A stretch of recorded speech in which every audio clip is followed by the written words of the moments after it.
Welcome to the Global Risk Podcast by Solace Global.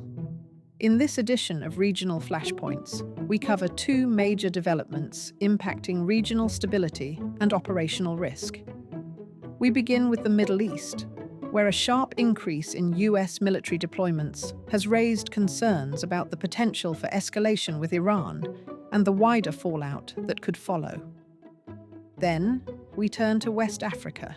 In Niger, an attempted attack near Niamey's airport has stirred new tensions amid competing claims of responsibility and persistent threats from armed groups.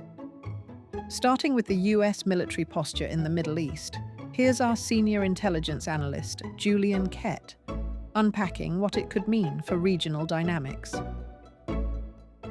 Recently, we've been seeing a US military build-up in the Middle East, significantly increasing its force posture and raising tensions in the region because of the prospect of Iranian retaliation to a US attack on Iran. We have seen the USS Abraham Lincoln carrier strike group move towards the Arabian Sea and is now on station.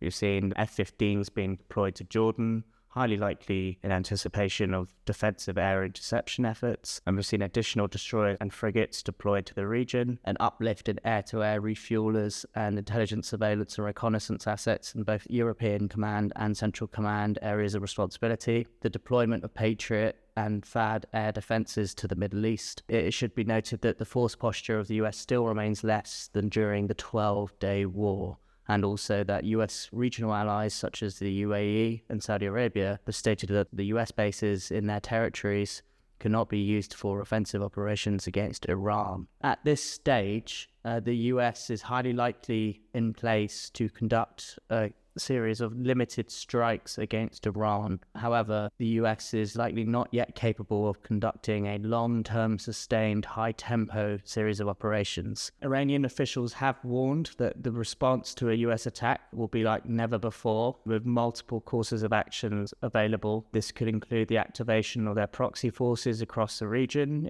such as the Yemeni Houthis or Iraqi Shia militias, and engaging in a series of asymmetric attacks. Like before in the 12-day war in June of 2025, we could see ballistic missiles and long-range attack drones being launched, particularly against Israel, which we assess would be the most likely course of action in the event that the US launches an attack against Iran, and also could see ballistic missile and long-range attack drones targeting US regional bases and economic interests across the region. Several diplomatic off-ramps do remain available, although formal negotiations between Washington and Iran have not yet begun. There are early indications that a framework has been set in place, possibly even for direct talks. Trump's demands initially included no nuclear, a limit on ballistic missiles, and a suspension of Tehran's support for proxy forces in the region. However, in the past few days, Trump has primarily focused on no nuclear, which is a more realistic demand for Tehran to concede to. If the US launches an attack against Iran, the impact across the region would be likely profound. We would highly likely see mass airspace closures and NOTAMs issued, leading to mass regional flight diversions, delays and cancellations. At least 3,000 flights a day were affected by the 12-day war in June of 2025. We'll also be likely to see travel advisories, depending on the particular location, issued to citizens and nationals to shelter in place, avoid non-essential travel, the evacuation of non-essential embassy staff, limiting the ability of embassies to help their citizens in country. And there would be overall an increased threat, particularly to US nationals across the region, of terrorist attack, kidnap and civil unrest. Focusing now specifically on a few countries and potential impact that could happen as a result of a US attack on Iran, Israel would likely be particularly affected. We would likely see large-scale layered ballistic missile and attack drone strikes across Israel as during the 12-day war. And it's important to note that Israel has likely not yet achieved the level of stockpiles for its Arrow interceptors as it had previously, with these stockpiles reportedly running low towards the end of the 12-day war, and Iranian penetration rates with ballistic missiles increasing. Very importantly for Israel, a closure of their airspace, as we saw last year, would make air evacuation impossible. Israeli carriers have already prepared contingency plans to relocate aircraft in the event of an escalation. Evacuation routes from Israel would instead likely have to focus on overground routes to Jordan or Egypt, or in extremis maritime evacuation to Cyprus, in the event of an airspace closure. For Jordan, its geographic location between Iran and Israel means that air interception from Israeli, American and Jordanian forces mean there would highly likely be a threat of debris. Last year we saw at least 9 Jordanian civilians wounded as a result of debris from successful interceptions. Additionally, a US attack in Iran, perhaps not immediately, but down the line, could trigger civil unrest in Oman, particularly outside embassies,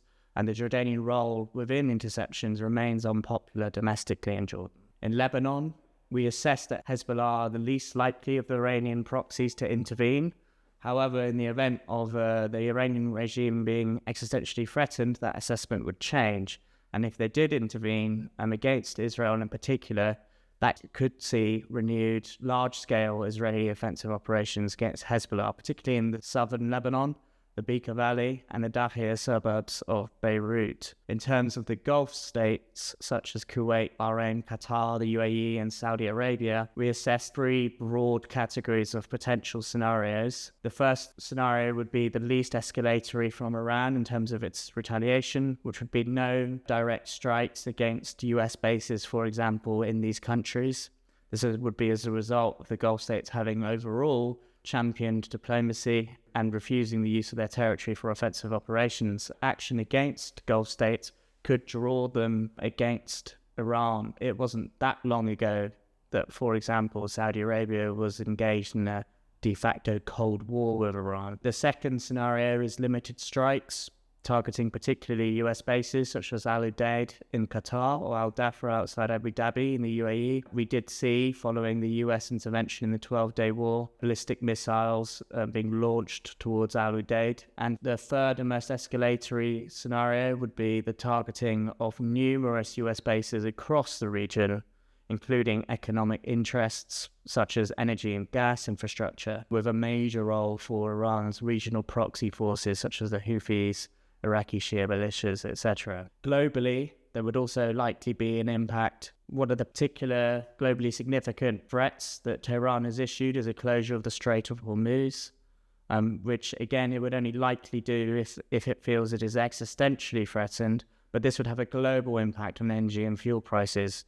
Approximately 20% of the daily consumption of oil goes through the Strait of Hormuz. Additionally, the Yemen-based Houthis have threatened a restart of their anti-shipping campaigns in defense of Iran. And globally, we'd also likely see protests across major Western cities and capitals, and in the Islamic world as well, particularly outside US embassies. While the threat of conflict looms in the Middle East, West Africa is also facing renewed instability, as intelligence analyst Joshua George explains. On the evening of 28th of January, heavy gunfire and explosions were recorded near the airport just outside of Niger's capital, Niamey. According to available footage and reports, an unspecified number of attackers tried to breach the airport perimeter with light firearms and attack drones, but failed due to resistance by local security forces. According to Niger's defense ministry, material losses included a cache of ammunition and damage to several civilian planes. Several attackers were killed and at least one was detained. Niger's junta leader initially accused the presidents of France, Benin and Ivory Coast of sponsoring the attack and has vowed retaliation. This is almost certainly reflective of the junta's realignment towards Russia and is likely to be used to reinforce a narrative of external threat which can be used to justify hardline domestic and foreign policies. Islamic State has since claimed responsibility for the attack, which was conducted by its Niger, Mali, Burkina Faso branch, Islamic State Sahel Province, or ISSP. ISSP has been linked to several high-profile attacks in Niger in late 2025, killing 127 people in 5 separate attacks since March. The insurgent group has also begun carrying out abductions of foreign citizens, kidnapping an American pilot in October. Of the 3 Sahel juntas, Mali, Burkina Faso and Niger, the latter likely remains the most stable. However, despite the junta's priority of protecting the capital, its power base, The recent attack almost certainly demonstrates that ISSP and other armed groups retain the potential to strike Niamey at will. While ISSP are unlikely to carry out a direct assault on Niamey in an attempt to seize it in the short to medium term, there is a realistic possibility of further attacks on civilian infrastructure. That concludes this episode of Regional Flashpoints on the Global Risk Podcast. These updates form part of our Global Intelligence subscription, which includes weekly reports, in-depth briefings, and live Q&A sessions with our experts.